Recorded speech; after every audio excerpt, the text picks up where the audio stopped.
This will be the most corrupt election in the history of our country. Welcome to The Real News. I'm Jessel Noor. America's disastrous response to COVID-19. Over 160,000 dead, more than 30 million unemployed, and 1 in 4 children living in households that don't have enough to eat could face eviction or both.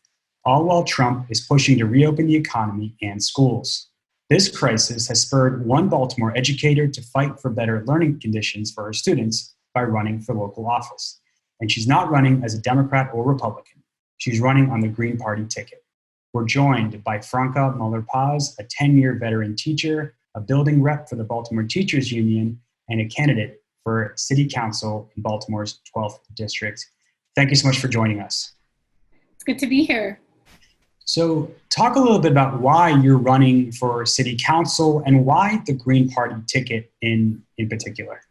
Sure. Well, running for office was never really something that I had imagined for myself. I've been an organizer for a long time, organizing for Casa de Maryland back when I first arrived in Baltimore in 2006, and then organizing with educators, students, and families since I became an educator 10 years ago. And so in Baltimore, as you mentioned, I've been one of the elected Baltimore Teachers Union building representatives, and through that work, I've been able to advocate for better funding for the school system, trying to fight for the working and school conditions that we need to keep our kids safe, and also trying to ensure that the opportunities that are in our school system are fair and equitable to all students. And something that we began to realize was just that we were lacking fighters for us in City Council. We needed people who were going to really uplift these causes, and there certainly have been City Council people who've been willing to back up the needs of students, families, and workers across the city.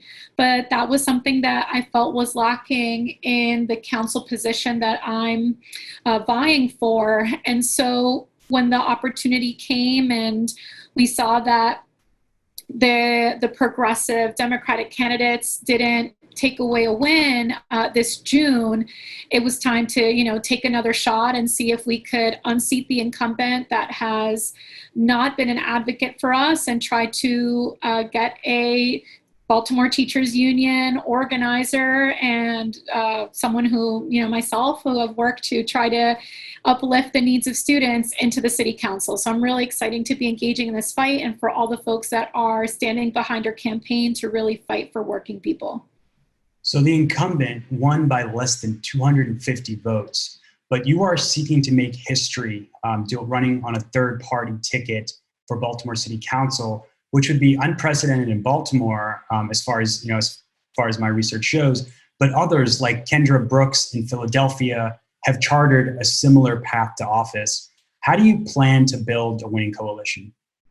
So I think it's important to note that this is not an incumbent that the people of the 12th District seem to want to support. And like you mentioned, he lost by 248 votes in the primary. He won that primary with 40% of the vote. Far the majority of people wanted to see different leadership in this district. And even if you go back to 2016, in the general election, 30% voted against the incumbent, against the Democratic Party in 2016, and went for independent or Green Party candidates. So this is clearly a part of the city that's excited for new leadership, that wants to see politics done a different way. And for myself, I'm tired of Democratic leaders who are taking money from corporations and developers. And I'll tell you right now, a lot of that money there's a lot of action coming from Comcast when we look at different politicians within our own state and within our own city. A lot of Democratic candidates taking money from folks like the Atlas Group restaurants, where there was this huge issue earlier this summer of not allowing a young African-American boy being able to be served in the restaurants. And these interests are putting thousands of dollars into campaigns. And so something that I am really excited is to, put those old politics aside that are fighting for corporate and profit interests, and to stand with the Green Party, who is allied with the power of people. So the Green Party, nor myself, we don't take any corporate money, no corporate PAC money. We really want to be advocating for the interests of the students, the families, the workers that live in this district. And that's something that I get to embody by being a Green Party candidate. And it's worth mentioning that when the Real News hosted a debate for the Democratic primary for District 12, the incumbent Robert Stokes did not show up for that debate. We've been talking about the fight for access to broadband. You mentioned Comcast. So Comcast holds a monopoly over access for this entire city. And, that's something that people are really frustrated about. To talk more about the power Comcast wields and, what it's going to take to overcome their power or to challenge this corporate power. Absolutely. And I want to say this company has this much power, again, because they're buying into our political process. And so when we see that they earn a 10-year franchise agreement that gives them almost exclusive access to our city, exclusive access to our residents to become their customers and their means of gaining a profit, we shouldn't be too surprised if they're giving money into these political campaigns. And so Comcast can almost exclusively operate here. They get to control the prices of our city. And something that's hugely problematic is the quality of the actual internet that they offer. So they often pride themselves on this program that they have, which is the Internet Essentials program. It's a program meant for low-income families. And typically it costs $10 a month. But during COVID, after the advocacy of many organizers around the country, they reduced that price to $0 for 2 months. So there's 2 months of free internet you can sign up for, although there's a lot of things that can keep you from signing up for that, being if you've been a Comcast customer in the past, if you had any old bills, lots of things like this. But let's say that you are able to access this temporarily free program. You must sign up for it with your credit card information. And so once your 2 free months are up, you're now on the hook for those $10 to start paying for this program. And what a lot of families are realizing as they get put into this program is that it is not working. And you heard this from one of my students on an interview back in May, that there are students and families that every morning are rationing out their internet because they simply can't be online at the same time. And so it's a really terrible decision that the Internet Essentials customers are having to be in, of, are parents going to be, using the internet so they can do the jobs that are going to put food on the table, or are students going to be able to be there so that they can get their education? And this is something that Comcast, again and again in our meetings, has totally been unwilling to hear, saying that these are anecdotes, it's not the reality of most families, when we know that every time we're talking to families, the same problem keeps coming up, that the internet can't sustain multiple people being on video conferences such as this at once. And what's fascinating to me is that Comcast is really benefiting financially from this crisis. Comcast has had its best increase, its largest increase in new paying customers in 13 years. So in their second quarter, they gained an additional 323,000 new customers. And that doesn't even include the 600,000 people that signed up during that time under Internet Essentials. So pretty soon, they're going to triple that amount of customers, making tons of profits. And so, it is something where this company is doing so well financially. It really is time for them to be putting their skin in the game to ensure that our kids are going to get connected. And I wanted to take this back to the national context of this 2020 election. On one hand, the top priority for especially Democratic voters on the left, is defeating Donald Trump. I mentioned some of the statistics, the staggering statistics, the COVID-19 death toll, and the economic devastation it's taken, which disproportionately has affected working people and people of color, especially people in African American and Latino community. So on one hand, voters in the Democratic primary, they went with what they thought was a safe bet, Joe Biden. But more recently, since the Black Lives Matter protests, we've seen Cori Bush pull off a stunning victory in Missouri just very recently. And, a fellow educator, Jamal Bowman, beat a 10-term incumbent, very powerful incumbent in New York as well. Talk about why you think that you can sort of ride this progressive wave into office this year. Absolutely. So I think our city, like cities and places across the nation, have shown that they're really tired of how these cities are doing business as usual because it's destroying Black life. It is targeting the lives and well-being of people of color. And I think people have just had it, and that we need to have a different vision for leadership for how we are going to prioritize the things that we need in our cities to be able to thrive.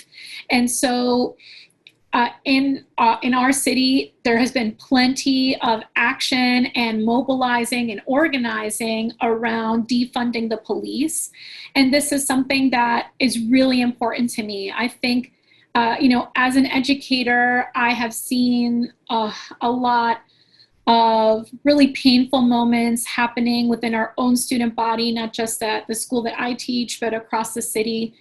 And I'm just tired. I'm tired of the violence that gets perpetuated by our police department. And I'm also tired of the violence that is perpetuated in our city.